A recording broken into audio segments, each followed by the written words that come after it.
दोस्तों, मुझे अपने खाली समय में भगवान श्री कृष्ण के उपदेश सुनना और पढ़ना बहुत अच्छा लगता है। इसलिए मैं हर रोज अपने खाली समय में श्री कृष्ण भगवान के उपदेश सुनते रहता हूँ।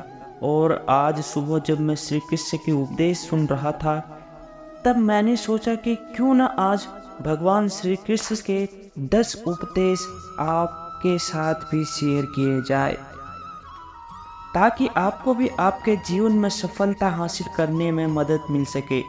दोस्तों, इस आर्टिकल में आपको बहुत कुछ सीखने को मिलने वाला है, इसलिए इस आर्टिकल को अंत तक जरूर पढ़िए। तो बिना समय गवाए चलिए जानते हैं सफलता दिलाने वाले भगवान श्री कृष्ण के 10 उपदेश। दोस्तों, आपने कभी किसी पंछी को देखा है?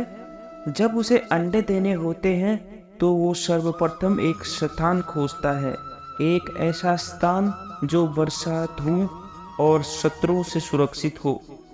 और फिर वो अपना घोंसला बनाकर फिर अंडे देता है, और फिर उन अंडों से नई संतानें निकल आती है, तो वो पंछी उन्हें भोजन देता है, उनकी सुरक्षा करता है। परंतु जब उनके पंख निकल आते हैं, तब ना ही उनको भोजन देती है और ना ही उनकी सुरक्षा करती है, और ना ही उनका घोंसला बनाना सिखाती है, बस उन्हें उड़ने की कला सिखाती है। फिर वे नन्ही संतानें उड़ने की कला सीखकर स्वयं अपना भोजन लाना सीखती है और स्वयं अपना घोंसला बनाना सीखती है। और हम मनुष्य क्या करते हैं? अपनी संतान बड़े होने के पश्चात भी उनकी चिंता में सूखते हैं और प्रयास करते हैं कि उनके लिए घर बना सके। हम अपनी संतान को और भी शक्तिशाली बनाने के स्थान पर पंगु कर जाते हैं। दोस्तों, हमें भी वही करना चाहिए जो एक पंछी करता है, यानी कि अपनी संतान को उड़ने की कला सिखाइए, यानी कि अच्छे संस्कार दीजिए, और एक समय के पश्चात उसे स्वयं अपना अवकाश चुनने के लिए मुक्त कीजिए।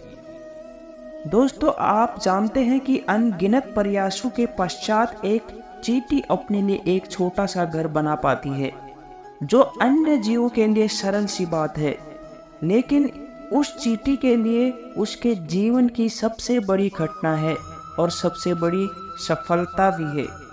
भविष्य में वो चींटी रहे न रहे, लेकिन उसके द्वारा बनाया हुआ घर बहुत सालों तक टिका रहता है। दोस्तों, हमारे जीवन में सफलता के साथ भी वैसा ही होता है। आपको और हम सभी को एक दिन में ही सफलता नहीं मिलती है, लेकिन यदि आप प्रतिदिन बिना रुके प्रयास करते हैं तो एक दिन आपको सफलता अवश्य मिलेगी।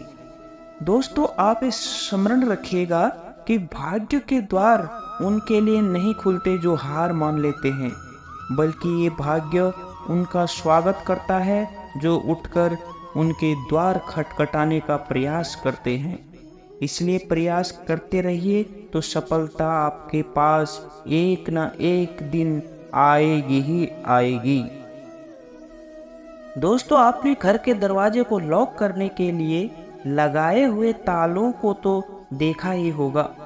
वो ताला प्रहार से भी खुलता है और प्यार से भी खुलता है, अर्थात उस ताले को आप एक चाबी से भी खोल सकते हो और एक हथौड़ी से भी खोल सकते हो, लेकिन दोनों तरीकों में खोलने में अंतर होगा।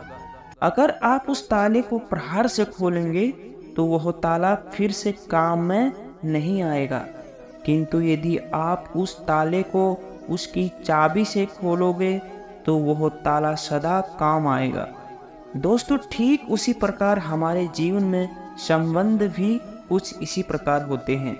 हमारे जीवन के आनंद रूपी धन की रक्षा करते हैं, किंतु प्रेम से यदि अगर क्रोध से किया जाए तो वे किसी काम के नहीं रह जाते हैं। इसलिए उन्हें सदा प्रेम की चाबी से खोलिए, न कि क्रोध रूपी हथौड़ी से। सदा प्रेम की चाबी से खोलिए, न कि क्रोध रूपी हथौड़ी से, क्योंकि हर बार आप नया ताला ला सकते हैं, लेकिन नए रिश्ते नहीं ला सकते हैं।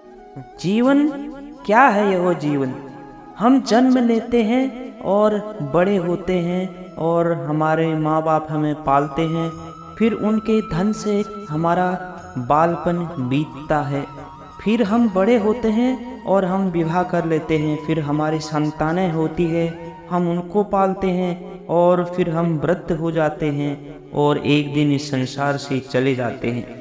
क्या यही जीवन है दोस्तों?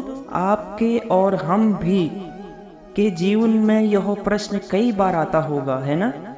अब मैं आपको एक जल के जीवन के बारे में बताता हूँ। सागर से भाप बनकर उठता है, मेघ बनकर बरसता है और फिर नदी बनकर फिर से सागर में समावेश करता है।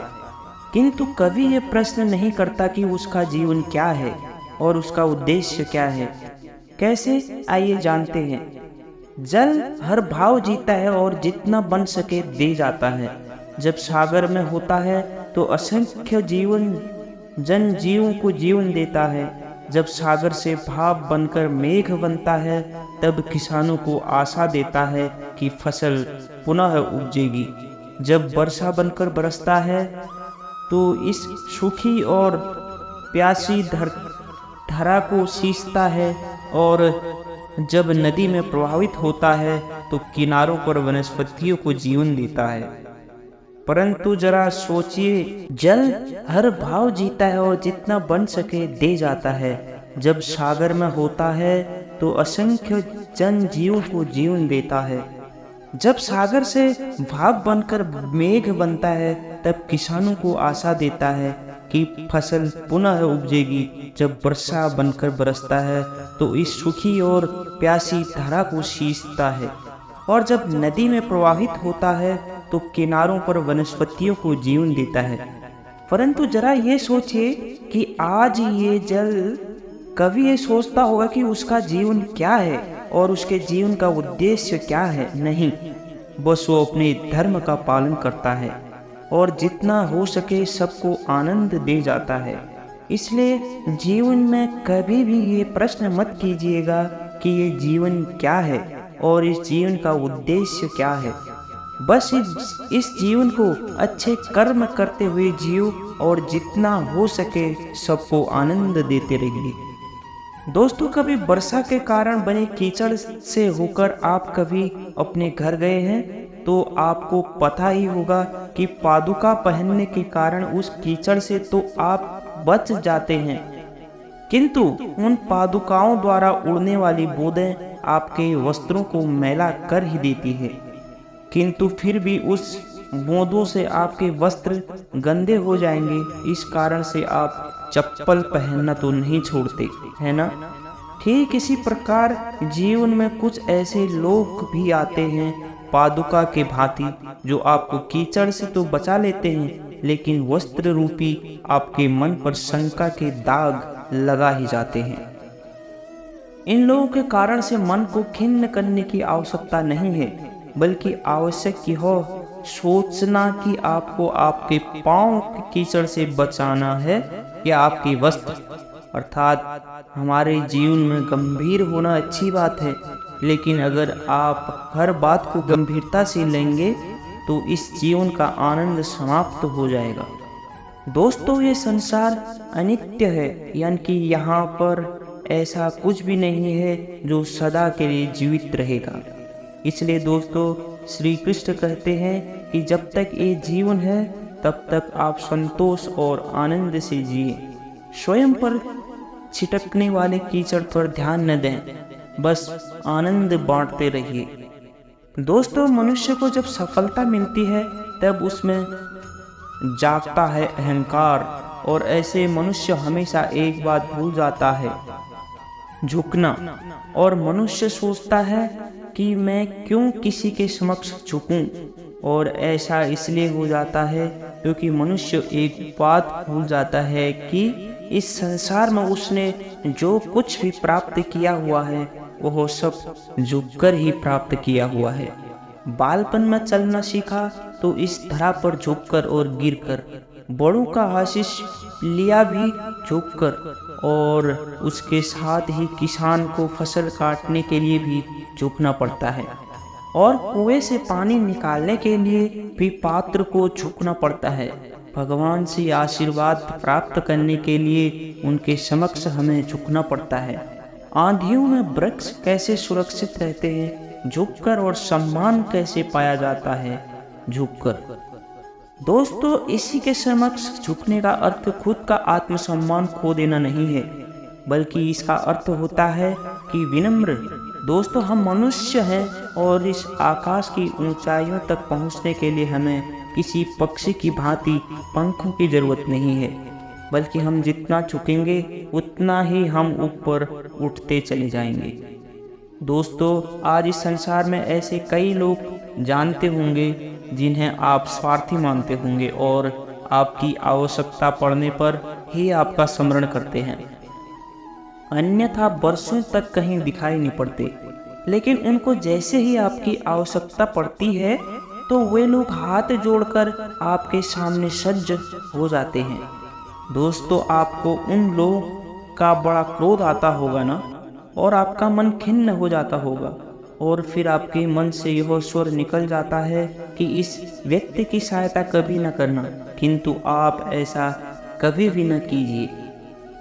अब आप यह सोच रहे होंगे कि क्यों कह रहा हूं मैं ऐसा, क्योंकि भगवान श्री कृष्ण कहते हैं कि स्मरण रखिएगा कि दीपक का स्मरण व्यक्ति केवल तभी करता है जब अंधकार गहरा हो जाता है। इसलिए उस व्यक्ति को स्वार्थी मानकर खुद व्याकुल न होइए, बल्कि स्वयं को दीपक मानकर आनंदित होइए और खुद को भाग्यवान समझिए, क्योंकि किसी को जरूरत पड़ने पर आपकी याद आती है और आप इस संसार में किसी की सहायता करने के योग्य हैं। इस जीवन में किसके स्वार्थी होने से स्वयं का दृष्टिकोण न बदले। दोस्तों, हमारा शरीर प्रकृति की सर्वोच्च रचना है, और जो अंग और तत्व हमें मिले हुए हैं ना, उन सभी का अपना अपना एक संदेश है। क्या है वो संदेश जो हमें हमारे अंगों और तत्वों से मिलता है? जानने के लिए आर्टिकल के अंत तक बने रहिए। दोस्तों, हमें 2 आँख दिए हुए हैं देखने के लिए, 2 कान दिए हैं सुनने के लिए, 2 नथुने दिए हैं सांस लेने के लिए, 2 हाथ दिए हैं और दोहरा परिश्रम करने के लिए।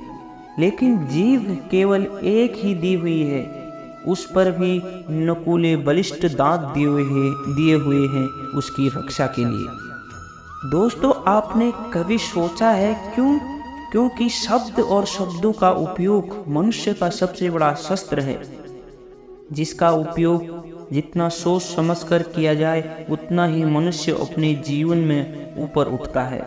इसलिए दोस्तों, सुनो समझो अधिक लेकिन बोलो कम, फिर आपको सफल होने से कोई नहीं रोक पाएगा। दोस्तों, इस संसार में सबसे अधिक शुद्ध माना जाता है गंगा जल को।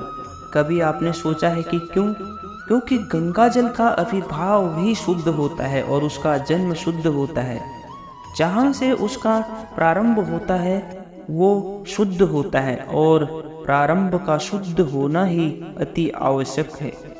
दोस्तों, हमारे जीवन में प्रारंभ होता है हमारे विचारों से, इसलिए हमेशा अपने विचार शुद्ध रखिए, क्योंकि इन विचारों से बनते हैं आपके शब्द। आपके शब्द शुद्ध रखिए, क्योंकि इन शब्दों से आपके कार्य संपन्न होते हैं। आपके कार्य शुद्ध रखिए, क्योंकि आपके कार्य का आपका स्वभाव बनाते हैं, और स्वभाव से बनती है आपकी आदतें, और आपकी आदतों से बनता है आपका चरित्र, और चरित्र से संसार के समक्ष आदर्श के रूप में आता है। लेकिन विचारों से आदर्श तक की ये यात्रा तभी शुभ होगी जब आपके विचार शुभ और शुद्ध होंगे। इसलिए इस जीवन में और संसार में अगर आपको सफल और कामयाब इंसान बनना चाहते हैं तो अपने विचार शुद्ध रखिए।